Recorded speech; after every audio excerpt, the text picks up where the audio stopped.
GK मस्ती MS में आप लोगों का फिर एक बार स्वागत है।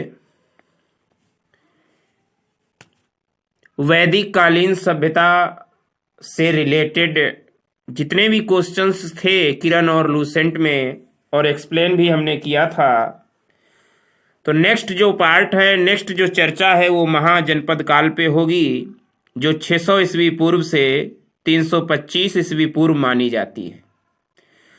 तो सबसे पहले इसमें 40 क्वेश्चन होंगे, 40 क्वेश्चन इसमें होंगे और उसके उपरांत लूसेंट बुक का एक्सप्लेन होगा। तो पहला क्वेश्चन देखते हैं। गंधार सुमेलित करने के लिए आया है। गंधार की राजधानी मथुरा थी, सूरसेन की राजधानी कौशाम्बी थी, वत्स की राजधानी श्रावस्ती थी और कोसल देश जो महाजनपद था उसकी राजधानी तक्षशिला थी। गंधार की मथुरा, सूरसेन की कौशाम्बी, वत्स महाजनपद की राजधानी श्रावस्ती और कोसल महाजनपद की राजधानी तक्षशिला थी। तो ये तो सुमेलित ही है, तो इसमें ऑप्शन नंबर ए सही है। ऑप्शन नंबर ए सही है। तो जो ऑप्शन नंबर ए सही है, तो फिर गंधार की हो जाएगी तक्षशिला, सूरसेन की हो जाएगी मथुरा, वत्स की हो जाएगी कौशाम्बी और कोसल की हो जाएगी श्रावस्ती। तो अब ये कोटेशन सही हुआ। पहले हमने कोटेशन यानी सूची 1 सूची 2 गिनाई थी। तो गंधार की तक्षशिला, सूरसेन की मथुरा, वत्स की कौशाम्बी और कोसल की श्रावस्ती। तो ये पहला क्वेश्चन हुआ। और लूसेंट में डिटेल में देखते हैं। पहला महाजनपद काल। बुद्ध के जन्म के पूर्व 6ठी शताब्दी ईसा पूर्व में, बुद्ध के जन्म के पूर्व 6ठी शताब्दी ईसा पूर्व में भारतवर्ष 16 जनपदों में बटा हुआ था। इसकी जानकारी हमें बौद्ध ग्रंथ अंगुत्तर निकाय से मिलती है। बौद्ध ग्रंथ अंगुत्तर निकाय से मिलती है। कौन कौन थे? 16 महाजनपद। अंग था, मगध था, काशी थी, वत्स था, वज, कोसल, अवंती, मल्ल, पंचाल, चेद, कुरु, मत्स्य, कंबोज, सूरसेन, अस्मक, गंधार, ये महाजनपद थे। अंग की राजधानी चंपा थी, जो आधुनिक भारत में भागलपुर, मुंगेर, बिहार है। ये पहले महाजनपद में आता था अंग के अंतर्गत, जिसकी राजधानी चंपा थी। मगध दूसरा जो महाजनपद मगध था, मगध की राजधानी गिरिब्रज व राजगृह, गिरिब्रज या राजगृह थे, जो पटना गया बिहार में है। इसके अंतर्गत मगध आता था पहले। आज जो पटना गया है बिहार में वही मगध था। तीसरा महाजनपद काशी, जिसकी राजधानी वाराणसी थी। काशी महाजनपद की राजधानी वाराणसी थी। वाराणसी के आसपास का क्षेत्र जो उत्तर प्रदेश में है वो आता था इसके अंतर्गत। चौथा महाजनपद वत्स, वत्स की राजधानी कौशाम्बी थी। वत्स की राजधानी कौशाम्बी थी और जो इलाहाबाद के आसपास का जो क्षेत्र है उत्तर प्रदेश में वो इसके अंतर्गत आता था। पांचवा महाजनपद वज, वज की राजधानी वैशाली हुई, फिर बाद में विदेह हुई, फिर मिथिला हुई। 3 राजधानियां, वैशाली, विदेह, मिथिला, जो मुजफ्फरपुर एवं दरभंगा के आसपास का क्षेत्र है। मुजफ्फरपुर एवं दरभंगा के आसपास का जो क्षेत्र है वे वज महाजनपद में आता है। 6वां महाजनपद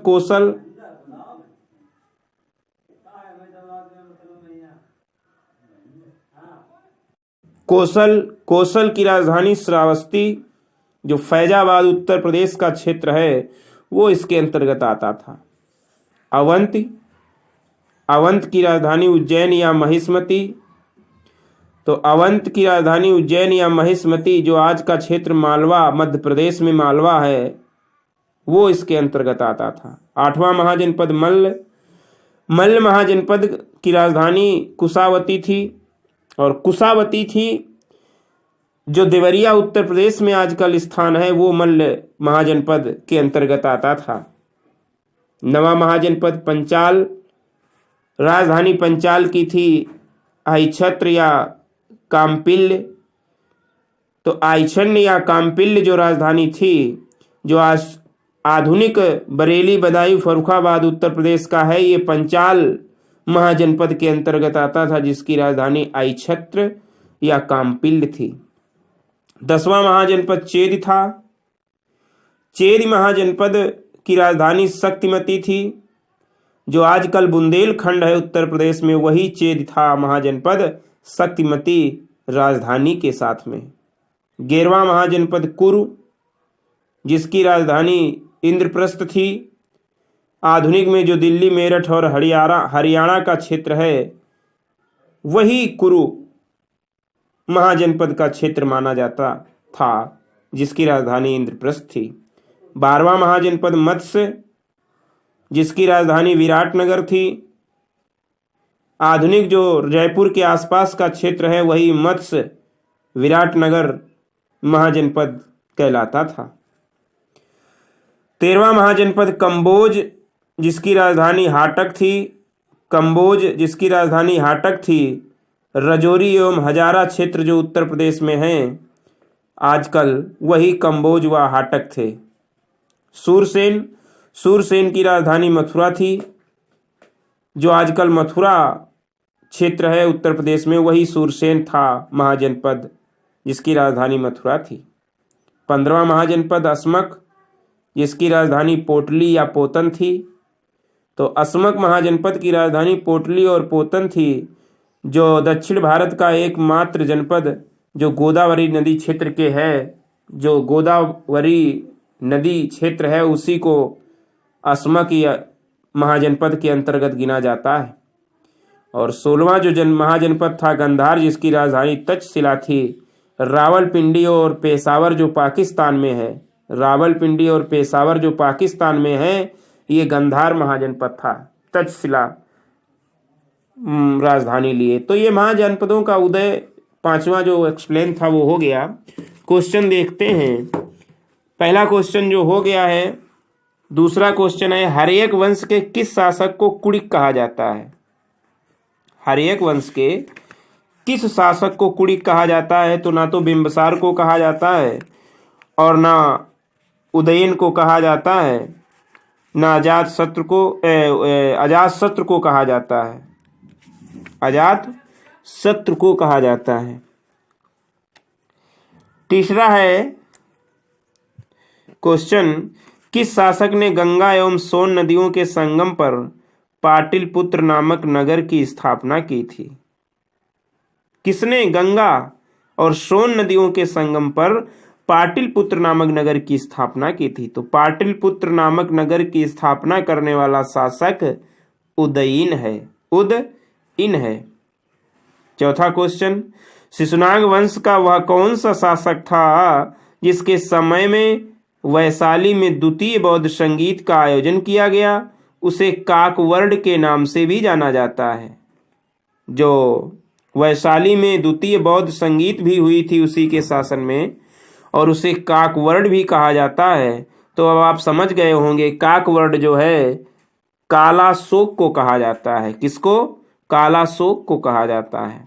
पांचवा, 323 ईस्वी पूर्व में सिकंदर महान की मृत्यु हुई थी। कहाँ?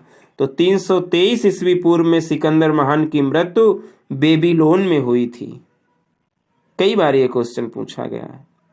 छठवां क्वेश्चन, सिकंदर महान और पोरस यानी पुरु की सेनाओं में किस नदी के तटों पर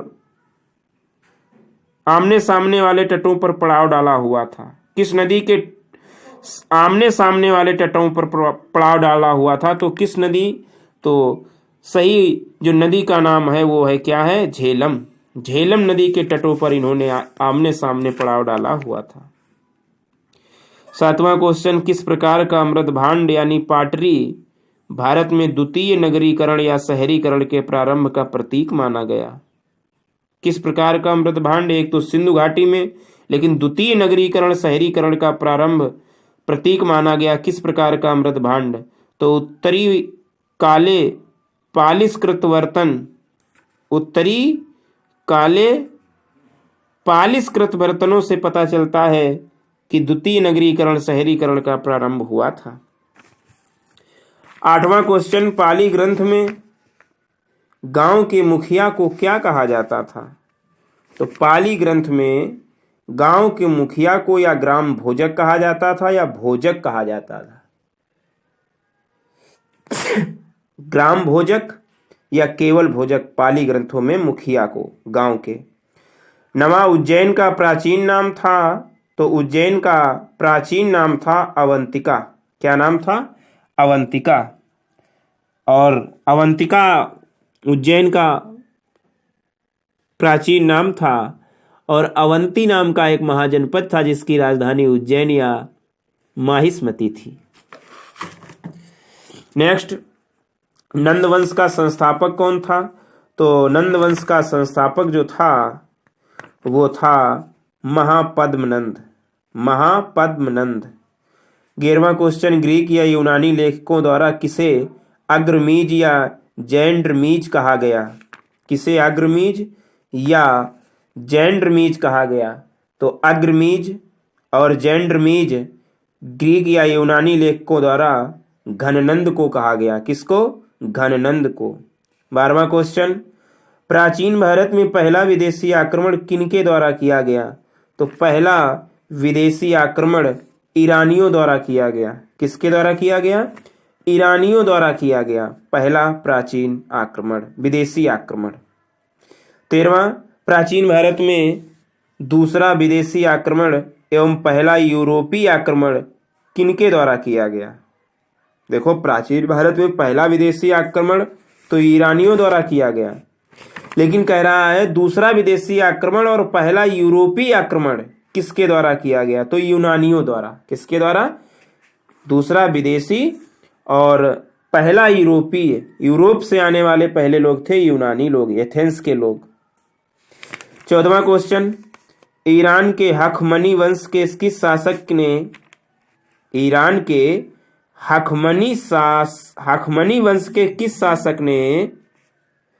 शासक ने भारतीय भूभाग को जीतने के बाद उसे फारस साम्राज्य का 20वां प्रांत क्षत्रपि बनाया? तो डेरियस दारेबाव प्रथम ने भारतीय भूभाग को जीतने के बाद उसे फारस साम्राज्य का 20वां प्रांत यानी क्षत्रपि बनाया। 15वां क्वेश्चन कह रहा है कि हाइडेस्पस या वितस्ता, जो आधुनिक नाम झेलम है, हाइडेस्पस या वितस्ता का युद्ध 326 बीसी में किन किन शासकों के बीच हुआ था? 326 ईस्वी पूर्व में किन किन शासकों के बीच में हुआ था? तो अभी हमने बताया पोरस के मध्य और सिकंदर के मध्य। पोरस या पुरु के मध्य या सिकंदर के मध्य। 16वां क्वेश्चन, सिकंदर ने भारत पर कब आक्रमण किया? तो सिकंदर ने भारत पर आक्रमण किया था 326 ईस्वी पूर्व में। अब 17वां क्वेश्चन सुमेलित करना है। सुमेलित करना है। एक तरफ शासक दिए गए हैं, एक तरफ वंश दिया गया है। तो हम बता रहे हैं बिंबसार जो है वो हर्यक वंश का संस्थापक है। इसमें संस्थापक दिए गए हैं। बिंबसार जो है हर्यक वंश का संस्थापक है। काला शोक जो है वो शिशुनाग वंश का संस्थापक है। और महापद्मनंद जो है ये नंद वंश का संस्थापक है। बिंदुसार जो है वो मौर्य वंश का संस्थापक है। ध्यान देना, बिंबिसार हर्यक वंश का, काला शोक शिशुनाग वंश का, महापद्मनंद नंद वंश का और बिंदुसार, बिंदु और बिंब में अंतर है, बिंब है हर्यक का और बिंदुसार है मौर्य वंश का। तो ये सही कोटेशन मैच हो गए। क्वेश्चन नंबर 18वां भी मैच ही कराना है। 18वां महाजनपद दिया गया है और आधुनिक क्षेत्र दिया गया है। तो मगध है जो पटना और गया का जो आजकल क्षेत्र है वही मगध कहलाता था, वही मगध कहलाता था, पटना बिहार का क्षेत्र। वत्स जो है, वत्स जिसकी राजधानी कौशाम्बी थी और मगध की राजधानी गिरिव्रज या राजगृह थी, और वत्स जो है जिसकी राजधानी कौशाम्बी थी, उसका आधुनिक राज्य जो है, आधुनिक स्थान जो है इलाहाबाद के आसपास उत्तर प्रदेश वाला कहलाता था। कोसल, कोसल महाजनपद की राजधानी श्रावस्ती थी, जिसका आधुनिक क्षेत्र फैजाबाद यानी अवध उत्तर प्रदेश के आसपास का था। अवंती,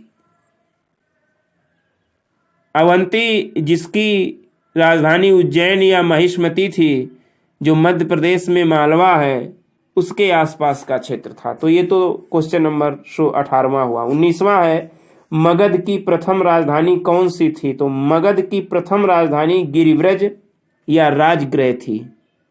मगध की प्रथम राजधानी गिरिव्रज या राजगृह थी, जो पटना गया बिहार के अंतर्गत आता है आजकल। किस शासक द्वारा सर्वप्रथम पाटलिपुत्र का राजधानी के रूप में चयन किया गया? तो उदयन द्वारा ही पाटलिपुत्र बसाई गई और इसी ने सबसे पहले इसको राजधानी का रूप दिया। 16 महाजनपदों की सूची उपलब्ध है, अभी हमने बताया था अंगुत्तर निकाय में। किसमें? बौद्ध ग्रंथ जो है अंगुत्तर निकाय, उसमें 16 महाजनपदों का उल्लेख मिलता है। 22वां क्वेश्चन, मगध का कौन सा राजा सिकंदर महान का समकालीन था? तो घननंद जो था, मगध का राजा घननंद जो था, वो सिकंदर महान का समकालीन था। 23वां क्वेश्चन, प्रथम मगध साम्राज्य का उत्कर्ष किस सदी में हुआ था? तो 6ठी सदी ईसा पूर्व में प्रथम मगध साम्राज्य का उत्कर्ष हुआ था। 24वां क्वेश्चन, सिकंदर की भारत में सफलता के निम्न कारण थे। सिकंदर की सफलता के निम्न कारण थे। भारत में तब कोई केंद्रीय सत्ता नहीं थी, उसकी सेना श्रेष्ठ प्रकार की थी, उसे देशद्रोही भारतीय शासकों का सहयोग मिला था, वह एक अच्छा प्रशासक था। ये सभी कारण थे उसकी सफलता के।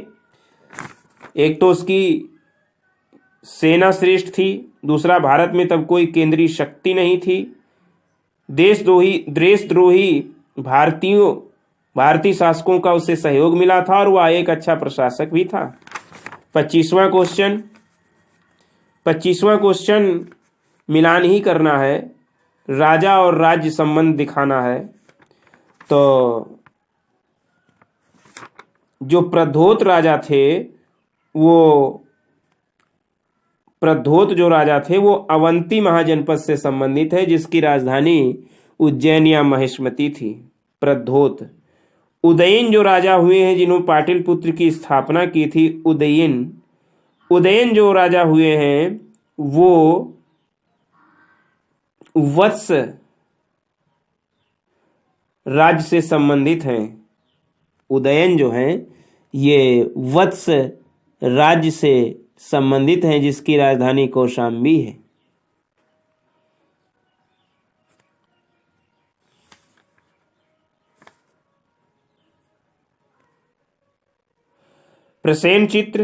प्रसेनचित्र कौशल देश के राजा थे।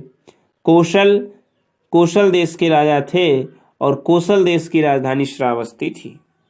अजातशत्रु ये मगध देश के राजा थे। मगध देश की राजधानी गिरिव्रज या राजगृह थी। तो ये तो 25 क्वेश्चन हुए। 26वां क्वेश्चन कहता है, अभिलेखीय साक्ष्य से प्रकट होता है कि नंद राजा के आदेश से एक नहर खोदी गई थी। अभिलेखीय साक्ष्य से प्रतीक होता है कि राजा जो नंद था, उसके द्वारा उसके आदेश से एक नहर खोदी गई थी। तो कौन सी नहर कहाँ खोदी गई थी? तो इसका सही है, कलिंग में एक नहर खोदी गई थी। कहाँ? कलिंग में। 27वां क्वेश्चन, पहला ईरानी शासक जिसने भारत के कुछ भाग को अपने अधीन किया था। तो पहला ईरानी शासक हमने तुम्हें बताया था, डेरियस या दारहबाऊ प्रथम था। डेरियस या दारहबाऊ प्रथम था, जो हखमनी वंश का शासक था और कुछ भारतीय भूभाग को जीतने पर इसने फारस साम्राज्य का इसे 20वां प्रांत बनाया था। 28वां क्वेश्चन, मगध के राजा अजातशत्रु का सदैव किस गणराज्य के साथ युद्ध रहा? तो मगध के राजा अजातशत्रु का सदैव वज्रसंघ यानी वैशाली के साथ में युद्ध रहा। वज्रसंघ यानी वैशाली या विदेह जिसकी राजधानी मिथिला राजधानी, उसके साथ में इसका संघर्ष सदैव रहा। नंद वंश का अंतिम सम्राट कौन था? तो 30वें क्वेश्चन में नंद वंश का अंतिम सम्राट घननंद था। नंद वंश का अंतिम सम्राट घननंद था। 31वां, भारत में सिक्कों या मुद्रा का प्रचलन कब हुआ? तो 600 ईस्वी पूर्व में भारत में सिक्कों या मुद्रा का प्रचलन हुआ, 600 ईस्वी पूर्व में। 32वां क्वेश्चन कह रहा है इन राजाओं पर विचार कीजिए, अजातशत्रु, बिंदुसार, प्रसेनचित्त। तो इनमें से कौन कौन बुद्ध के समकालीन थे? तो अजातशत्रु और प्रसेनचित्त जो थे, अजातशत्रु और जो प्रसेनचित्त थे, प्रसेनजित, चित नहीं जित, जीत वाला जित, प्रसेनजित, ये दोनों बुद्ध के समकालीन थे। अजातशत्रु तो शिष्य ही था इसका। 33वां है, 6ठी सदी ईसा पूर्व के दौरान बड़े राज्यों के उदय का मुख्य कारण क्या था?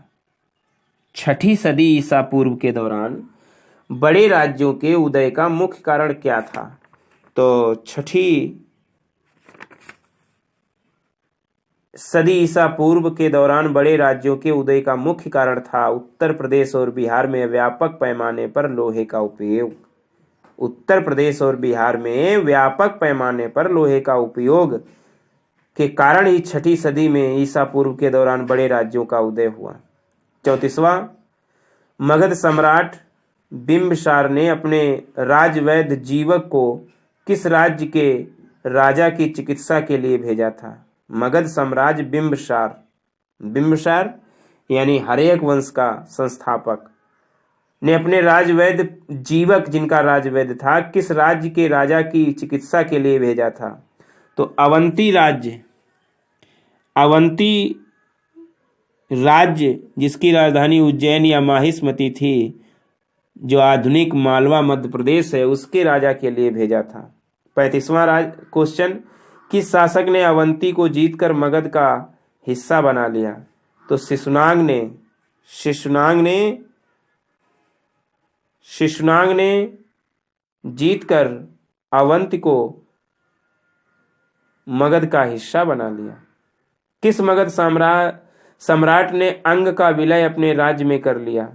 तो बिंबिसार जो हर्यक वंश का संस्थापक था, इसने अंग को जीतकर, मगध सम्राट जो था बिंबिसार, इसने अंग का विलय अपने राज्य में कर लिया था। क्वेश्चन नंबर 37वां, शिशुनाग ने किस राज्य का विलय मगध साम्राज्य में नहीं किया?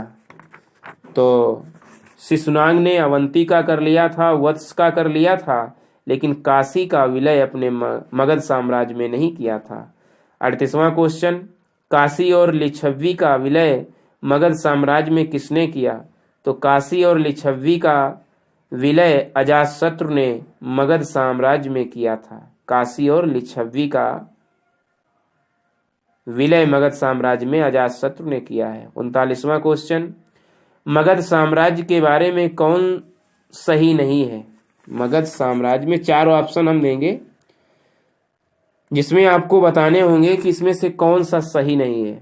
नंबर 1, पुराणों एवं महाकाव्यों के अनुसार इसकी स्थापना बृहद्रथ ने की थी, मगध साम्राज्य की, तो सही है। बी वाला, महापद्मनंद ने इसे सर्वाधिक विस्तार प्रदान किया तथा सर्व छत्रांत यानी क्षत्रियों का अंत करने वाला एवं इकराट की उपाधि धारण की, तो सही है, महापद्मनंद ने सर्व छत्रांतक व इकराट की उपाधि धारण की है। सी, गिरिव्रज, राजगृह, पाटिलपुत्र एवं वैशाली क्रमशः इसकी 4 राजधानियां बनी। मगध साम्राज्य की गिरिव्रज, राजगृह पहली राजधानी, फिर पाटिलपुत्र उदयन ने बनाई और फिर लास्ट में वैशाली भी बनी राजधानी, तो ये भी सही है। तो इनमें से कोई सही, इसमें से कोई गलत है ही नहीं, ये तीनों सही है और डी वाला इसलिए सही है, इनमें से कोई नहीं। 40वां और आज का अंतिम क्वेश्चन, सिकंदर के आक्रमण के समय उत्तर भारत पर निम्नलिखित राजवंशों में किस एक का शासन था? तो नंद राजवंशों का शासन था जब सिकंदर के आक्रमण के समय भारत में। तो ये तो आज के 40 क्वेश्चंस हुए महाजनपद से। बार बार इस वीडियो को देखें और लाभ उठाएं। Thanks for watching.